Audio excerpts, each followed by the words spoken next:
año estoy acompañado de las siguientes empresas. Just Do It, no te lo podés perder.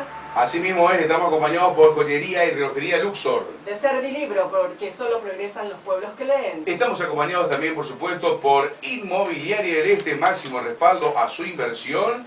Y Laboratorios, el otro, Laboratorios Benavente. Ahí está.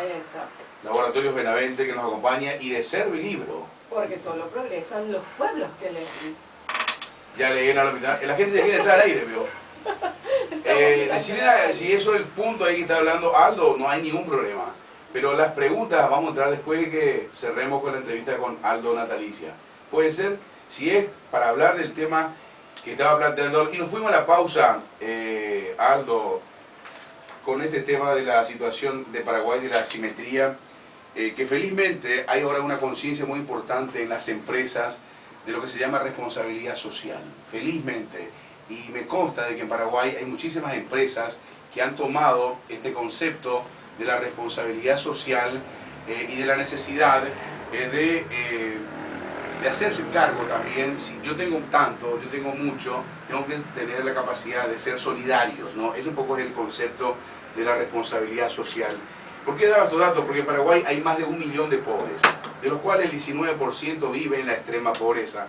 Y de acuerdo a los cánones, que es muy ficticio, se dice que una persona es pobre si gana $2 por día, y vive en la extrema pobreza, comadre, si gana $1 por día. Es decir, si un día un pobre no ganó los $2, pasó a ser extremo pobre. Esa es una realidad en Paraguay.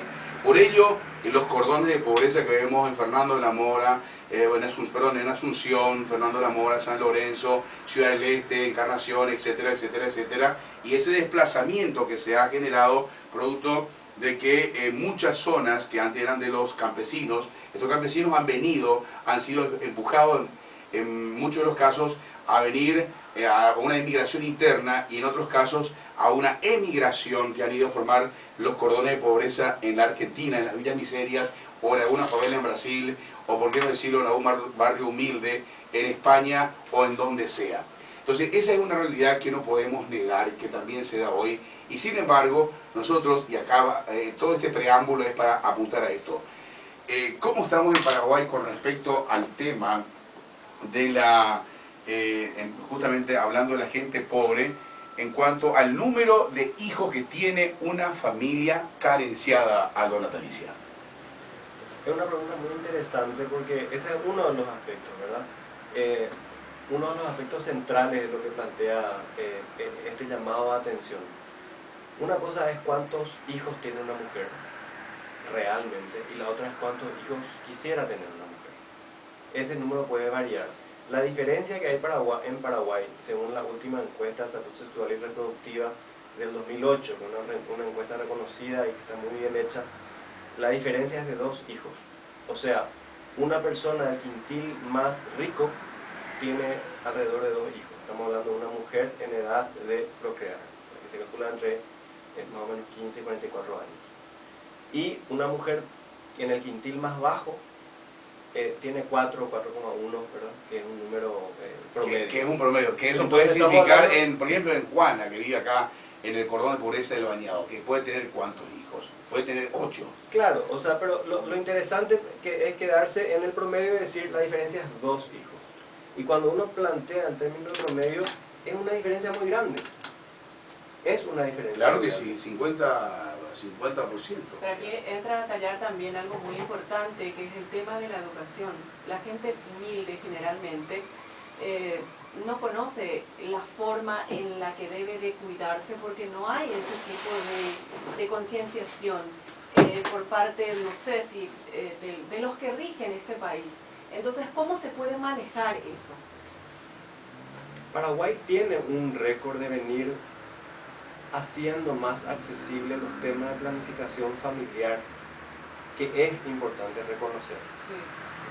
Porque de hecho que la brecha que hay entre la cantidad que había antes, entre la cantidad de hijos queridos y de hijos que finalmente se tenían, es un poco menor. Sí. El desafío es múltiple, es bastante múltiple, porque por un lado tiene que haber información, por otro lado tiene que haber educación suficiente para que la persona pueda asimilar esa información. Por otra parte, tiene que haber acceso a los temas de planificación. Y por otra parte, que este es un tema más sensible aún, que esta radio también es especialmente sensible, son los temas de género, de igualdad de género. La mujer tiene que poder optar en libertad. Porque si tenemos todos los otros elementos y finalmente tenemos una sociedad donde la mujer no es igual, no puede optar. Le da la información, la persona sabe, quiere, decide sobre estos temas y finalmente no puede porque no es la única que decide. Lo que pasa es que de repente ahí entra también a tallar el tema de, vos me hablas de la decisión de la mujer, que es la mujer finalmente la que tiene que decidir, eso es lo que me estás diciendo. Claro, la planificación de la familia. De la familia, pero yo te digo, yo en mi caso por ejemplo, yo puedo hacer eso, planificar, pero yo te estoy hablando en otra área, yo te hablo de la gente que no tiene siquiera conocimiento de lo que significa la palabra planificación familiar. O sea, no es responsable, porque cuando vos hablas de mujeres que a partir de los 15 años, que están prácticamente en una edad de la pubertad, vamos a decir, donde ellas no tienen la capacidad de decidir, no tienen la capacidad todavía, o sea, la madurez necesaria para traer un hijo al mundo. Entonces, como que ahí hay una desestabilización y es ahí donde comienzan los verdaderos problemas. Porque ¿cómo podemos manejar esa situación? Es el tema. Porque los chicos hoy día, como bien saben ustedes, empiezan a tener relaciones sexuales a muy temprana edad. Esto se está dando muchísimo. Y esto genera otra vez otro tipo de consecuencias. Entonces, ¿cómo enfrentamos ese tipo de cosas? ¿Cómo se manejan esas cosas? ¿Cómo paramos eso? Porque no tienen todavía la madurez necesaria para tener y traer hijos al mundo. Justamente, cuando estoy hablando de un tema de igualdad, estoy hablando de un tema de igualdad en todos los aspectos, ¿verdad? Entonces, la decisión, uno puede pensar en la decisión sobre su cuerpo, uno puede pensar en la posibilidad de que la propiedad sea tuya y no de tu marido. O sea, son muchos elementos en el tema de la igualdad. Lo que sí está comprobado, que a mayor educación y a mayor igualdad de género, las mujeres pueden optar. Esa opción normalmente tiene que ver con otros temas que tienen que ver con el nivel de industrialización del país, la cantidad de opciones laborales que haya, etcétera, etcétera, etcétera, ¿verdad? Así mismo. Pero normalmente se probó que la cantidad de hijos baja en cualquier sociedad, independientemente de que sea muy industrializada o no, si la mujer tiene acceso y posibilidades de elección. Eso está probado en la historia de muchísimos países. Lo que no entiendo muy bien es, y lo que me gustaría saber y que me puedas responder es, de repente, ¿qué cosas son las que hacen que si es bueno o no es bueno, si es positivo o no es positivo, por ejemplo, este aumento de población? Porque a medida que va aumentando la población, tienen que ir aumentando también las demás cosas, aumentando los municipios, aumentando las industrias, aumentando muchas cosas. El tema de educación, el tema de la salud también, que en nuestro país deja mucho que desear. Dos cosas que son muy importantes, la salud y la educación, ¿verdad? A eso es lo que yo me refiero y quiero ver si nos podés explicar al respecto. A ver, Aldo, porque yo te puede quedar algunas cuestiones también que tienen que ver con el tema de la presión de la religión y de otros temas tabúes que entran muy fuerte a condicionar toda esta situación. El tema de si es bueno o no es bueno es un tema que la sociedad tiene que dejar. Lo difícil de este tema, Aide, es que uno no puede tener un criterio de valor de si es bueno que una mujer tenga tanto o si es bueno que una mujer tenga aquello. Es un tema de opción. Mientras las personas puedan elegir más libremente, mientras garanticemos el derecho a elección, estamos garantizando que las personas opten por lo que quieren optar. Ahora, la pregunta que vos te tenés que hacer es, por ejemplo, nosotros somos alrededor de 7 millones de personas. ¿Sí? 6 de cada 10 paraguayos viven en las regiones urbanas. 6 de cada 10 paraguayos viven alrededor de Asunción, alrededor de Encarnación y alrededor de Ciudad del Este. Ese proceso de urbanización se hizo en los últimos 20 años. muy rápido. Entonces, pasamos por todas las ciudades de Central y vemos lo que vos estás diciendo, se necesitan más municipios. O sea, algo pasa. Las decisiones no son decisiones que no tienen consecuencias. Entonces, nosotros por lo menos tenemos que entender eso, saber qué está pasando y prevenir.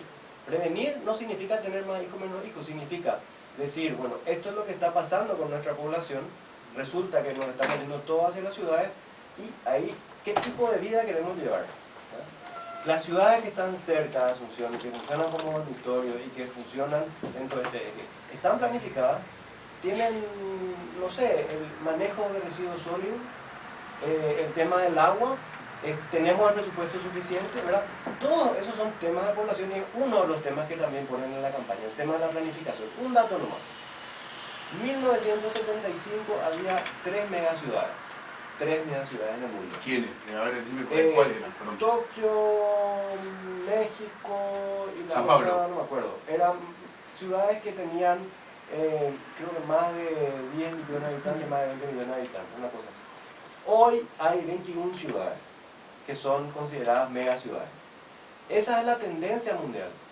En 2008 el mundo fue finalmente más urbano que rural.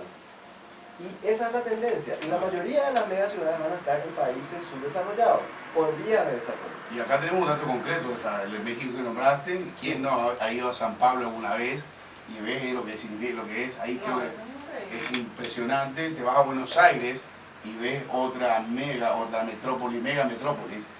Y Asunción, te imaginas lo que éramos... Miami nomás. Miami que es un punto nomás. Y ahí vos que te lo digas, yo a Miami no llegué todavía. Pero a un paso, mira, estuviste en México. Bueno, pero el tema no es tan fácil decir si es bueno o es malo, es decir como sociedad, claro, no son decisiones que no tienen consecuencias.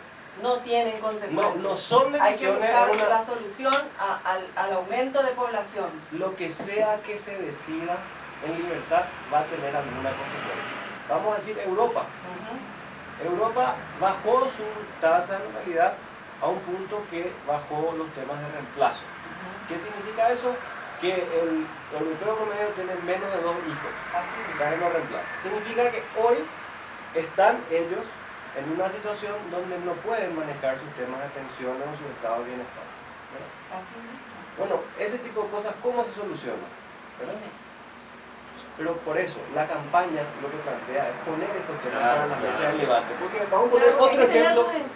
Lo que pasa, a ver si yo puedo terciar en esta cuestión que te pregunta, que quiere llegar como periodista, mi comadre, al fondo.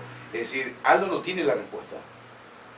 Lo que él quiere hacer es... lo que pasa es que la respuesta la tenemos que dar todos como sociedad. La respuesta la va a dar cada sociedad de acuerdo también a su situación, pero esto es una tendencia mundial, es irreversible.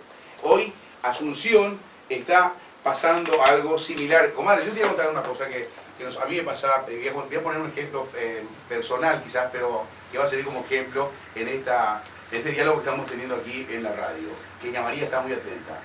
Antes decíamos, por ejemplo, que la violencia urbana y el desconocimiento solamente se dan en Argentina, y que la indiferencia era un patrimonio, por ejemplo, de las sociedades rioplatenses. Hoy te asaltan, y le pasó a mi hija, y el taxista se hace el embotado, todo el mundo se hace el embotado. Estamos conteniendo ya una